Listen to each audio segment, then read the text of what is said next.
क्या शशि थरूर हैं बीजेपी के प्रति नर्म? उनके दिल में बीजेपी के लिए क्या सॉफ्ट कॉर्नर है, या सिर्फ प्रधानमंत्री नरेंद्र मोदी की तारीफ तक ये सीमित है? नमस्कार, मैं हूं आशीष त्रिपाठी आपके साथ, और ये सवाल इसलिए उठ रहे हैं जो केरल में हुआ उसके बाद इस पर सवाल उठना लाजिमी है। राजनीति में भला और होगा भी क्या। केरल निकाय चुनाव में बीजेपी का धमाका देखने को मिला। दरअसल थरूर के गढ़ तिरुवनंतपुरम में कमल खिला है। लेफ्ट और कांग्रेस को बड़ा झटका लगा है। केरल में बड़ा सियासी फेरबदल देखा जा रहा है। भारतीय जनता पार्टी ने तिरुवनंतपुरम के निकाय चुनाव में भगवा लहरा दिया। बीजेपी ने निकाय चुनावों में ऐतिहासिक जीत दर्ज करते हुए लोकतांत्रिक मोर्चा से सत्ता हथिया ली है। बीजेपी की यह जीत सत्ताधारी वाम मोर्चे के लिए बड़ा राजनीतिक झटका माना जा रहा है, जबकि एलडीएफ बीते 4 दशकों से सत्ता में काबिज थी। नतीजों पर गौर करें तो एनडीए ने तिरुवनंतपुरम नगर निगम के 101 वार्ड्स में से 50 पर जीत दर्ज कर ली है, जबकि सत्ताधारी एलडीएफ महज 29 सीटों पर सिमट गई।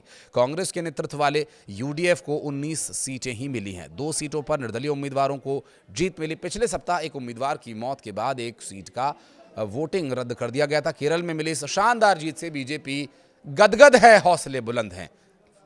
प्रधानमंत्री नरेंद्र मोदी ने तिरुवनंतपुरम में बीजेपी की जीत पर बधाई दी, और पीएम मोदी ने सोशल मीडिया पर लिखा कि तिरुवनंतपुरम को धन्यवाद। तिरुवनंतपुरम नगर निगम में बीजेपी एनडीए को मिला जनादेश। केरल की राजनीति में एक ऐतिहासिक क्षण है। जनता को पूरा विश्वास है कि विकास की आकांक्षाएं सिर्फ बीजेपी ही पूरा कर सकती है। हमारी पार्टी इस शहर के विकास और लोगों के जीवन स्तर को सुधारेगी, सुगम बनाएगी। पीएम ने कहा कि उन सभी मेहनती बीजेपी कार्यकर्ताओं का धन्यवाद जिन्होंने कड़ी मेहनत की, जिनकी वजह से तिरुवनंतपुरम कॉरपोरेशन में शानदार जीत मिली। केरल में पीढ़ियों से काम कर रहे कार्यकर्ताओं के काम और संघर्ष को याद करने का दिन है, जिन्होंने जमीनी स्तर पर काम किया, जिससे सही नतीजे मिल पाए। उन्होंने कहा कि हमारे कार्यकर्ता हमारी ताकत हैं और हमें उन पर गर्व है। केरल के निकाय चुनाव में नतीजे आने के बाद बीजेपी में जबरदस्त जोश तो दिखाई दे ही रहा है, और इसका जश्न भी मनाया जा रहा है।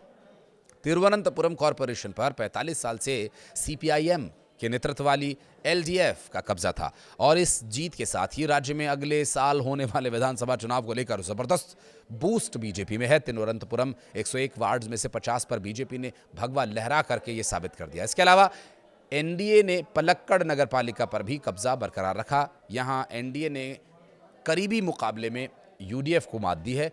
इसके अलावा पार्टी ने तिरुपुनुथापुरा नगर पालिका सीट एनडीए ने कांग्रेस के नेतृत्व वाले यूडीएफ से छीन ली।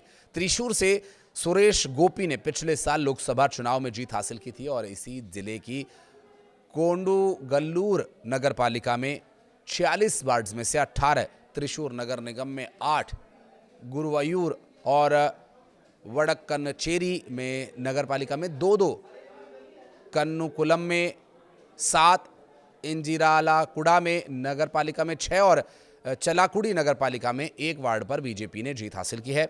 यही नहीं, बीजेपी ने ब्लॉक पंचायतों में 4 वार्ड्स और ग्राम पंचायतों में 167 वार्ड्स जीते।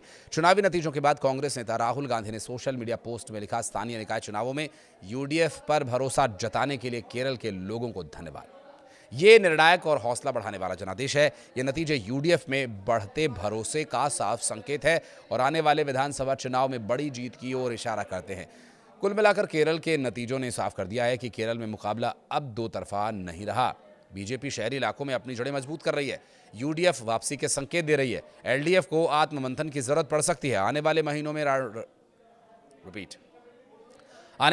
में रणनीति, गठबंधन और नेतृत्व को लेकर सियासी सरगर्मी और तेज होने की संभावना है, या फिर ये शशि थरूर का प्रभाव है, जो अक्सर बीजेपी की केंद्र सरकार के पक्ष में अपने बयान देते हैं।